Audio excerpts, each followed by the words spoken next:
एक बार फिर से गुरुग्राम से ही आपके साथ साझा कर रहा हूँ बिहार की वो खबर जिस खबर ने कहीं ना कहीं बिहार की राजनीति में अपना एक अलग मुकाम हासिल किया है। इस खबर को लेकर के बिहार की राजनीति में कई ऐसे सवाल खड़े हो रहे हैं और इन सवालों का जवाब राजनीतिक दल के नेता दें उससे पहले चर्चाएं शुरू हो जाती हैं। जहाँ तक एक जवाब आता है वहीं दूसरे सवाल फिर से खड़े हो जाते हैं और इन सवालों के उलझन में कुछ बातें हैं जिसको आप तक पहुंचाना बहुत ज़रूरी है। ध्रुव गुप्ता की दो लाइनों के साथ आज शुरू करूंगा कि गीली आंखें न कोई राज खोल दें उन पर, गीली आंखें न कोई राज खोल दें उन पर, अब की बरसात के मौसम में मिलेंगे उनसे। अब इसका मतलब आप समझिए, जिस संदर्भ में उन्होंने लिखा है उस संदर्भ को अगर देखा जाए तो वो बहुत व्यापक है, लेकिन बिहार की राजनीति में इसे अगर जोड़ करके देखा जाए तो नीतीश कुमार और भारतीय जनता पार्टी के बीच में कहीं ना कहीं तेजस्वी यादव आ गए हैं। और इन पूरी स्थिति को देखते हुए जो राजनीतिक गुणा भाग जोड़ घटाव किया जा रहा है हर दल के द्वारा, उसमें एनडीए के घटक दलों के बीच में आपसी सामंजस्य की कमी है। हालांकि आप ये भी जानते हैं कि महागठबंधन में भी बहुत कुछ ठीक ठाक नहीं है और ख़ास करके बिहार की राजनीति में प्रशांत किशोर की एंट्री ने एक और कहानी नए सिरे से लिख दी है। इस अध्याय के जुड़ने और पूरी बिहार की राजनीति का अगर ताना बाना बुना हुआ देख लें तो आपको लगेगा कि भारतीय जनता पार्टी नीतीश कुमार के साथ तो रहना चाहती है, लेकिन नीतीश कुमार नहीं बल्कि अपनी शर्तों पे। वहीं नीतीश कुमार भारतीय जनता पार्टी के साथ तो रहना चाहते हैं लेकिन अपनी शर्तों पे। अब ऐसी स्थिति में पिछले 17 सालों से लगातार नीतीश कुमार भारतीय जनता पार्टी के साथ बिहार की सत्ता पर काबिज हैं, लेकिन इन सब के बावजूद दोनों में विश्वास की कमी नज़र आती है। सरकार चलाना अलग बात है और विश्वास अलग बात है। हालांकि आपको याद होगा कि पिछले 2-3 दिनों से मैं लगातार अलग अलग राजनीतिक दल के नेताओं से जो कि सत्ता में हैं उनसे बात कर रहा हूं और आप तक उनकी बातें पहुंचा रहा हूं। इस दरमियान हमने कई लोगों से बात की। कल संजय टाइगर से हमने बात की जो भारतीय जनता पार्टी के युवा नेता तो हैं ही, कद्दावर तो हैं ही, विधायक भी रहे हैं, प्रवक्ता भी हैं और बिहार की राजनीति को बेहतर ढंग से जानते हैं। उन्होंने जो बातें कही और ये अंदर ही अंदर जो भारतीय जनता पार्टी के नेताओं के भीतर एक हलचल मची हुई है, उस हलचल का भी कहीं ना कहीं उस पूरे उनके बातचीत के दौरान पुट नज़र आया। साफ तौर पे एक बात समझ में आई कि भारतीय जनता पार्टी अपना मुख्यमंत्री तो बनाना चाहती है लेकिन उसके लिए अवसर की तलाश कर रही है। वहीं दूसरी तरफ आपको बता दें कि नीतीश कुमार तेजस्वी यादव को सामने करके भारतीय जनता पार्टी, कहा तो ये जा सकता है कि तेजस्वी यादव के कंधे पर बंदूक रख करके भारतीय जनता पार्टी पर दनादन फायरिंग कर रहे हैं। लेकिन इन सब सवालों के बीच में एक सवाल जो खड़ा होता है कि क्या तेजस्वी यादव के चलते नीतीश कुमार भाजपा से करार तोड़ देंगे? ये करार क्या है यह आप अच्छी तरह से जानते हैं। इस करार के बारे में आपको विशेष बताने की ज़रूरत नहीं है।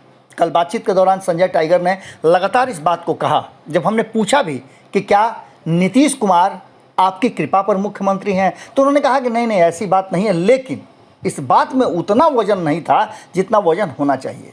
आपको याद होगा कि उपेंद्र कुशवाहा ने इन्हीं बातों को लेकर के स्पष्ट तरीके से कहा था कि नीतीश कुमार किसी के कृपा से बिहार के मुख्यमंत्री नहीं हैं। ये बातें लोगों को जितना जल्दी समझ जाएं वो बेहतर होगा। और शायद इसी बात का डर था कि संजय टाइगर ने पूरी बात कहने के पहले ये कहा कि नहीं ऐसी बात नहीं है। आप संजय जायसवाल की बात कर लें जो बिहार प्रदेश के अध्यक्ष हैं भारतीय जनता पार्टी के, या गिरिराज सिंह की बात कर लें या अन्य नेताओं की बात कर लें जो लगातार बिहार की राजनीति को बेहतर ढंग से समझते हैं और जानते भी हैं। 2013 की चर्चा भी हमने की तो आपको पता है कि क्या कुछ सामने निकल कर के आया है। लेकिन सारे सवालों के जवाब में एक सवाल जो हमेशा आपके जहन में भी राजनीति को जानने वाले और बिहार को समझने वाले, नीतीश कुमार को जानने वालों की कमी तो बहुत ज़्यादा है, क्योंकि नीतीश कुमार कब क्या कर दें उन्हें खुद पता नहीं होता है। एक फिल्म थी जिसमें कहा गया था कि मैं जो कमिटमेंट करता हूं वो तो करता ही हूं और जो नहीं करता उसे तो ज़रूर करता हूं। यानी नीतीश कुमार को लेकर के बिहार की राजनीति में जितने भी आप पहले से पूर्वानुमान लगा लें, लेकिन नीतीश उससे भी बियॉन्ड निकल जाते हैं, उससे भी आगे निकल जाते हैं और फैसले ले लेते हैं। आपने देखा कि किस तरह से 2013 में 2017 में फैसले लिए। 2017 में जो करार हुआ था भारतीय जनता पार्टी और नीतीश कुमार के बीच में, उस करार पर 2019 और 20 बहुत बेहतर रहा। लेकिन 2019 से 20 थोड़ा विपरीत हो गया। 2019 में लोकसभा के चुनाव थे, नीतीश कुमार ने अपनी शर्तों पर समझौता भी कर लिया और 16 सीटें जीतकर आ भी गए। लेकिन 2020 में नीतीश कुमार अपर हैंड रखते हुए भी भारतीय जनता पार्टी से आगे नहीं निकल पाए। इसके कारण पर हम नहीं जाना चाहते हैं। चिराग पासवान की चर्चा करेंगे तो बात बड़ी हो जाएगी, लेकिन इन सब बड़ी बातों में चिराग पासवान लगातार, चूँकि आपको पता है कि चिराग पासवान लगातार जहां भारतीय जनता पार्टी के बेहतर संपर्क में हैं, वहीं तेजस्वी यादव और लालू प्रसाद के संपर्क में भी हैं। इसका मतलब है कि उन्हें दोनों खेमे के हलचल की जानकारी है और वो समझ रहे हैं कि दोनों खेमे क्या कर रहे हैं। हो सकता है कि ऊपर ऊपर ही बातें हो, भीतर की बातें उन्हें नहीं भी पता हो, लेकिन जो बातें वो कह रहे हैं कि नीतीश कुमार कभी भी भारतीय जनता पार्टी का साथ छोड़ सकते हैं, बिहार में मध्यावधि चुनाव हो सकता है। लेकिन इसके लिए नीतीश कुमार को समझौता तोड़ना होगा भारतीय जनता पार्टी से, और भारतीय जनता पार्टी शायद इसके लिए अभी पूरी तरह से तैयार नहीं है। हाँ, एक बात ज़रूर है, एक बहुत पुरानी कहावत आपने सुना होगा, जो कहा जाता है हमारे बिहार में कि रोने को थे ही तब तक आँखी में कुछ पड़ गया। यानी कि बहाना सब कुछ का होता है और बहाना कहीं ना कहीं बनाने की तैयारी चल रही है। आपने सुना होगा कि लगातार भारतीय जनता पार्टी बड़ी दावे के साथ कह रही है कि वो अपने एजेंडे पर पूरी तरह से कायम है। जिस तरह से राम मंदिर, धारा 370, 35 से सारे वादों को जो किया था देश की जनता के साथ, वो पूरा कर रही है। तो बाकी के वादे जो हैं, जिसमें सामान्य नागरिक संहिता है, इसके अलावे और भी चीज़ें हैं, सीए है, एनआरसी है, इस सारी बातों को लेकर के, अजान को लेकर के, हनुमान को लेकर के जितनी भी चर्चाएं हो रही हैं, कॉमन सिविल कोड को लेकर के जितनी चर्चाएं हो रही हैं, उन सब पर सीधे तौर पे कहना है कि हम अमल करने के लिए तैयार हैं और इससे हम समझौता नहीं करेंगे। अब ऐसी स्थिति में आप समझ सकते हैं कि नीतीश कुमार के लिए एक बार फिर से मुश्किल भरा समय जरूर हो सकता है, और यही कारण है कि नीतीश कुमार और तेजस्वी यादव के बीच में कई दौर की मुलाकातें हो चुकी हैं। इस मुलाकातों को राजनीतिक मुलाकात से आप अलग चश्मे से नहीं देख सकते हैं। नीतीश कुमार हर काम के पीछे एक क्लू जरूर छोड़ते हैं, और वो क्लू इस बात की तरफ इशारा करता है कि नीतीश कुमार भीतर ही भीतर कुछ कर रहे हैं। प्रशांत किशोर से जब सवाल पूछे जाते हैं नीतीश कुमार को लेकर के, लालू प्रसाद को लेकर के, तो वो बड़ी स्पष्ट होकर के बातें करते हैं। क्या प्रशांत किशोर वर्तमान राजनीति में अकेले दम पर बिहार में अपना पैर जमाने की स्थिति में हैं? इसके लिए उन्हें कितना समय लगेगा, और इतने समय तक अगर वो वक्त देना चाहते हैं तो क्या उनकी राजनीतिक ज़मीन नीतीश कुमार और तेजस्वी यादव से अलग होगी? एक सवाल बहुत बड़ा है कि क्या नीतीश कुमार तेजस्वी यादव को बिहार का कमान सौंपेंगे? ये सारे सवाल निश्चित रूप से आपके जहन में कहीं ना कहीं उमड़ घुमड़ रहे होंगे, और इसके जवाब आप खोज रहे होंगे। जवाब में आपने कई राजनीतिक दल के नेताओं के बयान सुने होंगे, प्रवक्ताओं के बयान सुने होंगे। राष्ट्रीय जनता दल की तरफ से लगातार कहा जा रहा है कि बस इंतज़ार कीजिए जून का, बस इंतज़ार कीजिए जुलाई का। इससे पहले कहा जा रहा था बस इंतज़ार कीजिए अप्रैल का। लेकिन इन सब बातों से अलग जो बातें नीतीश कुमार और भारतीय जनता पार्टी के तरफ जा रही हैं, जो रास्ता उनके तरफ जा रहा है, वो बेहतर ढंग से आपको बता सकता है कि बिहार में क्या कुछ होने वाला है।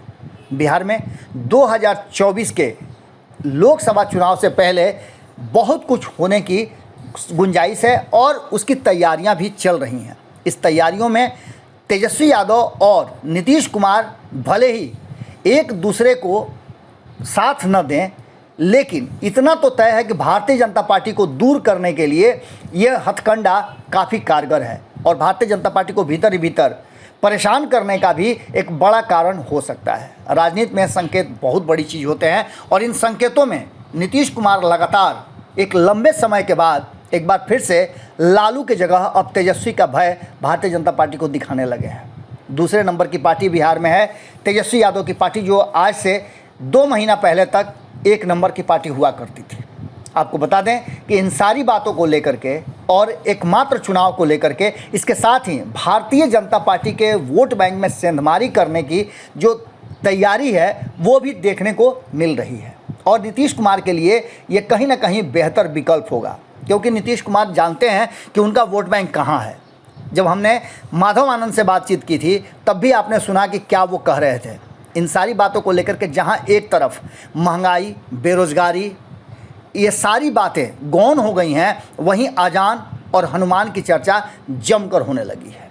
वहीं आप ये भी देख रहे होंगे कि बिहार को विशेष राज्य का दर्जा की बात हो या फिर जातीय जनगणना की बात हो, ये सारी बातें अब मुख्य मुद्दा बनती जा रही हैं। जहां एक तरफ जातीय जनगणना एक ऐसा मुद्दा बन गया है जिसको लेकर के भारतीय जनता पार्टी और नीतीश कुमार संभावना है कि आमने सामने खड़े हैं और इसमें नीतीश कुमार का पलड़ा भारी नज़र आ रहा है। वहीं केंद्र की सरकार और खुद गृह मंत्री ने स्पष्ट कर दिया है कि वो जातीय जनगणना कराने के पक्ष में नहीं है, न उसकी तैयारी में है। जनगणना तो होगी लेकिन जातीय जनगणना नहीं हो पाएगी। नीतीश कुमार अपने दम पे जातीय जनगणना कराने के लिए तैयारी कर रहे हैं और इसके लिए उन्हें विपक्ष का साथ और सहारा चाहिए, जो कि उन्हें बेहतरीन ढंग से मिल रहा है। और यही वो अवसर है जिसको लेकर के भारतीय जनता पार्टी कहीं ना कहीं पेशोपेश में है। अब यही बात लगातार बिहार की राजनीति करने वाले और राजनीतिक गलियारे में चर्चा का विषय बनी है, जो आम जनता बिहार की 14 करोड़ लोग जो हैं उनके जहन में उमड़ घुमड़ रही है कि आखिर बिहार में क्या कुछ होने वाला है, बिहार किस रास्ते जा रहा है। तेजस्वी के लिए भाजपा से समझौता तोड़ेंगे नीतीश, ऐसा संभव है? ये सवाल हम आपके पास छोड़ करके जाते हैं। अगर आप राजनीति करते हैं, किसी दल से जुड़े हुए हैं, तब भी आप किसी दल से नहीं जुड़े हुए हैं, आप बिहार से प्यार करते हैं तब भी, या फिर आप इस देश के अगर प्रबुद्ध नागरिक हैं तब भी, आपसे ये सवाल है कि आपको क्या लगता है नीतीश कुमार एक बार फिर से कुर्सी के लिए, सत्ता के लिए कोई नया कदम उठा सकते हैं? क्या तेजस्वी यादव के साथ भी एक बार फिर से जा सकते हैं?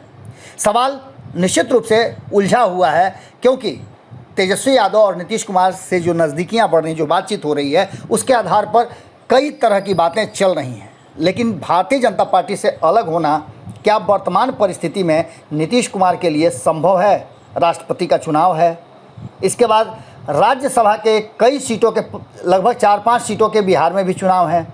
इन सारी स्थितियों को देखते हुए नीतीश कुमार के लिए फैसला लेना कितना आसान होगा, कितना मुश्किल होगा, हम आपसे जानना चाहते हैं।